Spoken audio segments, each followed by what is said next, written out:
This could be the most dangerous video I've ever recorded. I'm serious. I know another roofer that got sued for hundreds of thousands of dollars for making a video just like this.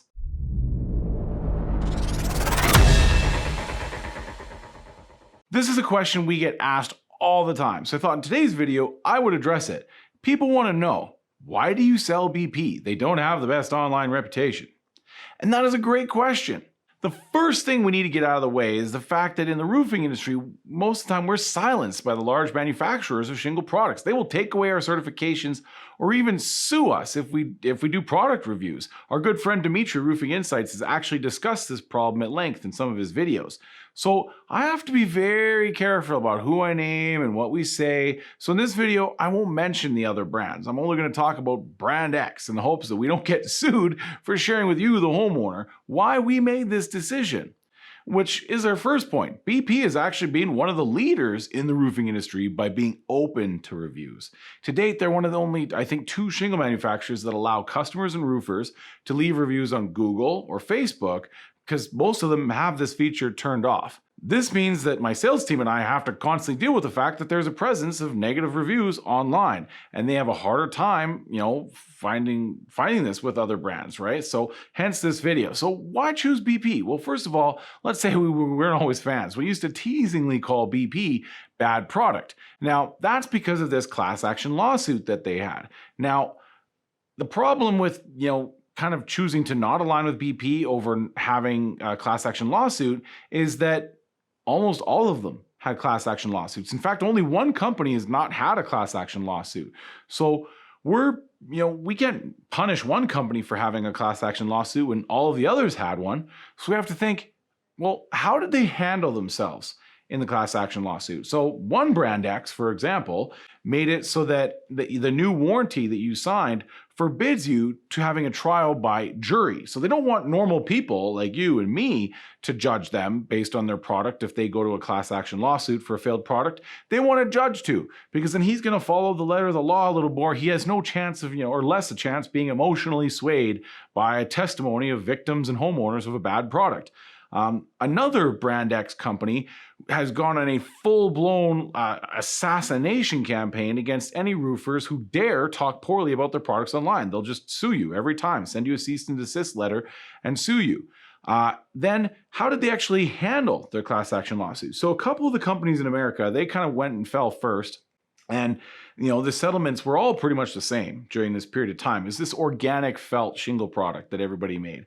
And, another one of the brand X companies, that's more similar to BP, they fought their customers until 2017. So in 2016, we were replacing roofs for customers that were going to win their class action lawsuit. Everybody else lost. They were going to lose. The homeowners were going to win this, but they couldn't file a claim yet because the class action lawsuit wasn't settled. So if you had a BP roof that was made with the same kind of shingle, made around the same time, that failed around the same time as your neighbor, well, if you had a BP roof, you got access to a claim. If you had another brand, you weren't able to make a claim. So, this company kind of screwed its people a little more.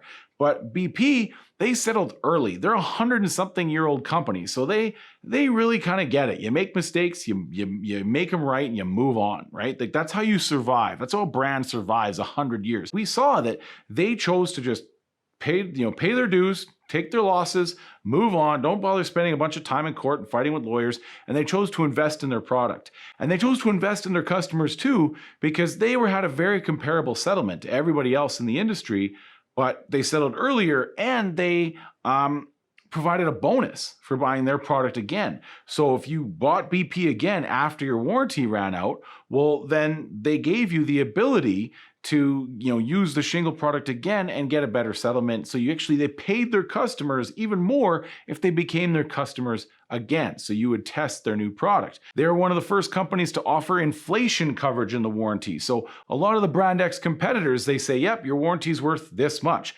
But we all know, right, especially this year, that prices go up. I mean, look what's happened to lumber.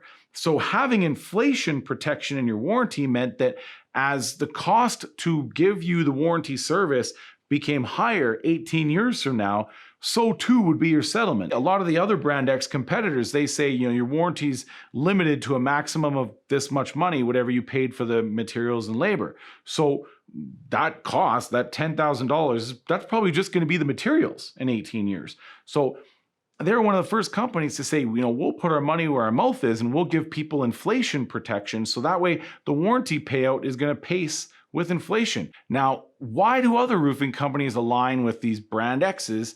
Because it's not like this information's a mystery. Well, there's certain things that motivate companies. So for one, when you buy shingles, you get a rebate. You get a rebate from your manufacturers. You get points, or you get some kind of thing based on how much stuff you buy. So that's a big, big, big factor in where roofers are going to align themselves. They're going to work with companies that allow them to maximize their profits. And all these other brands, they don't make bad shingles. Like, believe me, they don't make a bad product. But we feel that because we have all in-house crews and we do all of our own work and we can control every element of the process, that we just choose to put 6 nails in every shingle. So we don't care that by installing 4 nails with a strip shingle, you can get the same high wind warranty, because we install 6 nails in every shingle anyways. And the final point that I think is really important to consider is the supply chain, right?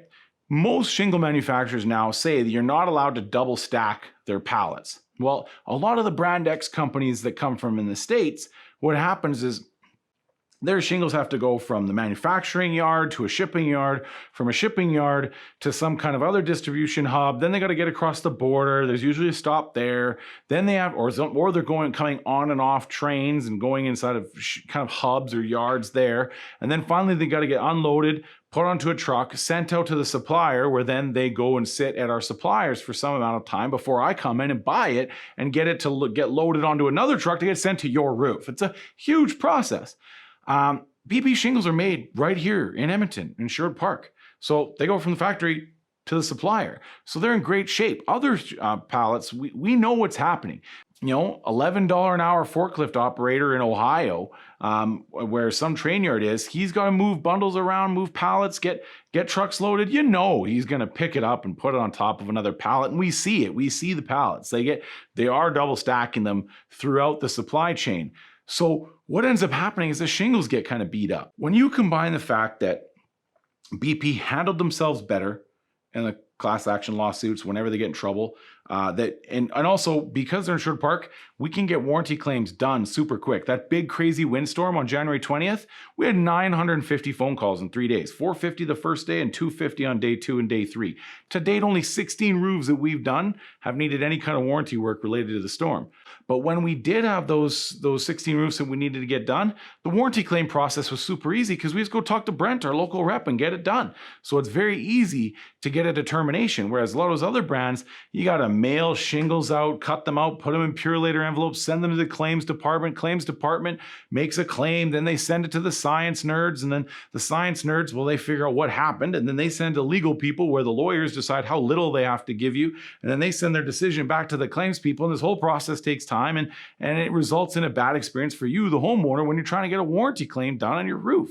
So we like the process of dealing with that warranty better. The fact that they've innovated and invested in their product, the fact that we can see that they listen to reviews and they constantly respond and innovate, and they welcome and encourage communication with the installer base, and then of course the supply chain issue of being able to have them right here. All of these things combined together is why we've aligned with BP, and it's why we think that you as a homeowner, in most cases, would be wise to choose BP for your roof in the coming future. So I really hope you enjoyed watching this. I hope my entire inspections team shares this with people when they wonder about this question, because this is something that we've taken a lot of time and consideration to make this choice. And I want to make sure that every single homeowner knows why we do this, and you feel comfortable choosing this product for your home.